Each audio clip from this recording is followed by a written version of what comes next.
Gas మన వీడియోలో ఒక పవర్ బ్యాంక్ని అయితే రెడీ చేస్తాం అనమాట. చూడొచ్చు, ఇది ఒక ఓల్డ్ టీవీ అనమాట, ఎల్ఈడి టీవీ. దీని బ్యాక్ ప్యానల్ అయితే యూస్ చేస్తాను ఇప్పుడు.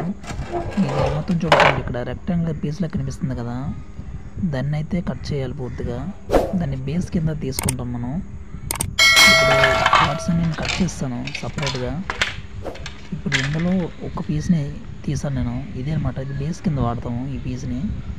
ఇక్కడ డిస్ప్లే మీద మెజర్మెంట్స్ మీకు కనిపిస్తాయి, దాన్ని బట్టి నేను కట్ చేసాను అనమాట.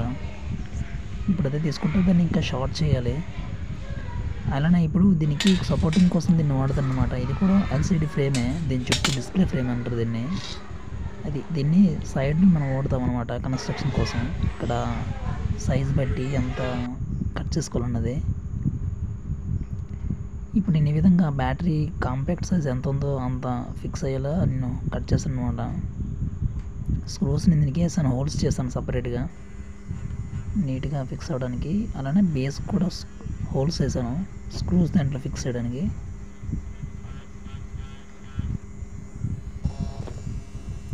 ఫైనల్గా నేను ఫ్రేమ్ అసెంబ్లీ అయితే చేస్తున్నాను చూడండి.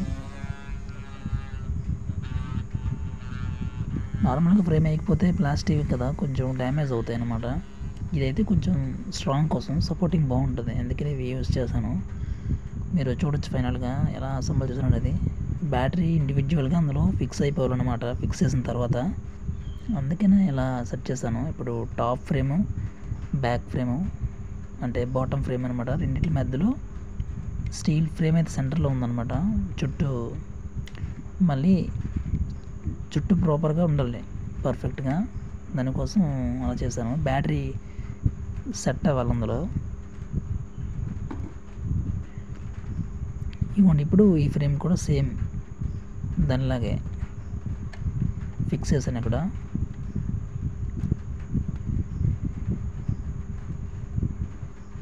ఇప్పుడు కొంచెం హార్డ్గా ఉంటుంది అనమాట, రెండు కూడా ఒకళ్ళ కింద పడినా అంతగా డ్యామేజ్ అవ్వకుండా ఉంటాయి ఇలా చేస్తే. నార్మల్గా ప్లాస్టిక్ హీట్ చేసి అది కుదరదు అనమాట, అందుకే నేను ఈ ఫ్రేమ్ అయితే చూస్ చేశాను. ఇప్పుడు ఇక మీరు చూడొచ్చు, ఇది ఎక్రిలిక్ షీట్ అనమాట. ఈ పీస్ కింద కట్ చేసుకున్నాను, దీనికి 4 హోల్స్ అయితే చేశాను అనమాట. ఈ 4 హోల్స్లో ఇప్పుడు ఎల్ఈడీస్ని ఫిక్స్ చేయాలి. మీరు చూడొచ్చు, ఇవి 2mm అనుకుంటా ఈ ఎల్ఈడి, ఇవి ఫిక్స్ చేయాలి. ఇప్పుడు స్టేటస్ ఇండికేటర్స్లో పనిచేస్తాయి అనమాట. దానికి ఛార్జింగ్ ఎంత పర్సెంట్ అది ఎక్కుతుంది, ఎంత ఓడుతున్నాం అనేది దాని కింద యూజ్ చేయడానికి ఇది వాడాను అనమాట. ఇప్పుడు సోల్డరింగ్ చేసే ముందు మనం ఒకసారి కాంపోనెంట్స్ ఇవ్వడం చూపిస్తాను. ఇది ఫోన్ బ్యాటరీ అనమాట, 4000 mAh బ్యాటరీ ఇది. అలానే దీనికి పవర్ బ్యాంక్ మాడ్యూల్ని అయితే యాడ్ చేయాలి. ఇదే ఛార్జింగ్ సప్లై తీసుకునేది ఇచ్చేది ఇదే అనమాట. ఇప్పుడు నేను ఎల్ఈడీస్ చూపించాను కదా, అట్లా సోల్డరింగ్ చేశాను. ఇవి మనం అక్కడ సోల్డరింగ్ అయితే చేయాలి. మొత్తం ఈ 3 కాంపోనెంట్స్ అయితే యూజ్ చేస్తాం అందులో. గ్యాస్ నా దగ్గర ఉండే సోల్డరింగ్ 25 వాట్ అనమాట. మీరు ఏది యూజ్ చేస్తున్నారో చెప్పండి. రీసెంట్గా తీసుకున్న సోల్డరింగ్ ఇది. ఫైనల్గా నేను ఇక్కడ సోల్డరింగ్ అయితే చేశాను ఈ ఎల్ఈడీస్ అన్నిటికి. ఇప్పుడు దీని positive wire and negative wire అనేది బ్యాటరీకి మనం సోల్డరింగ్ చేయాలి. ఇక్కడ ఎల్ఈడీస్ ఉండే పాత ముందు అవి మనం రిమూవ్ చేసాం. ఇక్కడ positive terminal positive and negative terminal negative జత చేయాలి. ఇప్పుడు లైట్ అయితే లింక్ అవుద్ది అనమాట. గ్యాస్ ఫైనల్గా ఇప్పుడు మనం అసెంబుల్ చేసేది అన్ని కలిపి బ్యాటరీ పర్ఫెక్ట్గా సిట్టింగ్ అయ్యేలా, స్క్రూస్కి తగలకుండా.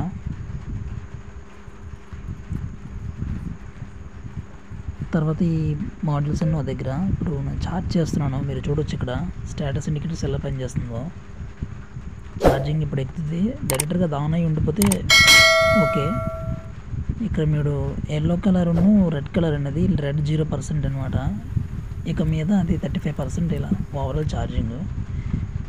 మీరు ఇప్పుడు చూడొచ్చు మొత్తం ఎలా బిల్డ్ చేశారు అనేది. ఇక్కడ మీరు యూఎస్బి పోర్ట్ అయినా చూడొచ్చు, ఛార్జింగ్ పిన్ కూడా బ్యాక్ సైడ్ కూడా సేమ్ చుట్టూ ఫ్రేమ్ కన్స్ట్రక్షన్ చేశాను. సెంటర్లో బ్యాటరీ ఒక కాంపాక్ట్ అనమాట, కింద పడినా అంత ఏమి వీడిపోకుండా.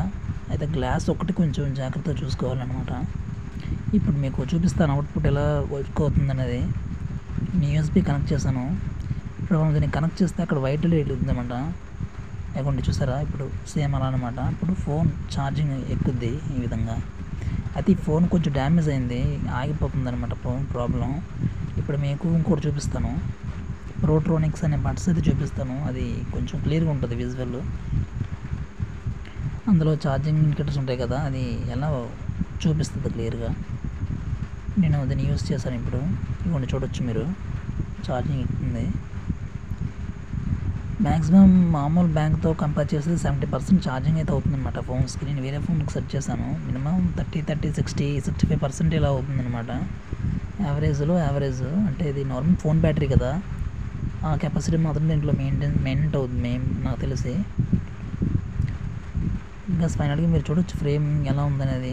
మీరు సేమ్ మామూలు పవర్ బ్యాంక్ లాగా కొద్దిగా థిక్గా ఉంటుంది అనమాట. మరి షార్ట్ ఫోన్ మొబైల్లో ఉంటుంది సేమ్. మరి చూడొచ్చు మా చేతిలో ఎలా ఉంది ఇది. అలా కాంపాక్ట్లో జోబీలో పాకెట్లో కానీ ఎక్కడైనా పెట్టుకోవచ్చు. ఇంకా ఎలా ఉందో కామెంట్ చేయండి. థ్యాంక్ యూ, మీరు కూడా ట్రై చేయండి.